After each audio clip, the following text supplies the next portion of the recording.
biasanya. Betul. Yang sesuai dengan keadaan rumah kita. Hall rumah kita. Takkan kita main beli je kan. Betul. Dalam banyak-banyak kilang. Kenapa? Tapi Acik tak berpeluh geng. Gudang boy jadi panas tau.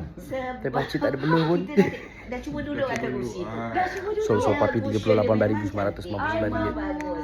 Berbanding kita dah bezakan kan. Jadi kita pilih yang bos Ijan punya. Alhamdulillah. Yes. Kita sokong dia kan. Alhamdulillah. Biar dia terus maju kan.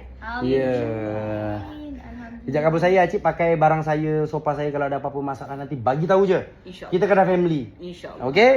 Dan tunggu rumah jati siap. Ni dah nak siap dah. Alhamdulillah. Bila siap tu? Rumahnya siap tahun ni, tinggal landscape je. Landscape yang pagar. Si Medan dekat je. Oh dekat. Ni tadi kata Acik pernah datang Seri Medan. Kita mengerjakan durian dulu kat Medan tu. Oh. Dalam kebun lah. Parit Jaya Senam Tentu lupa. Ujung sana. Rumahnya naik bukit sikit. Ya. Pakcik saya. Pakcik saya.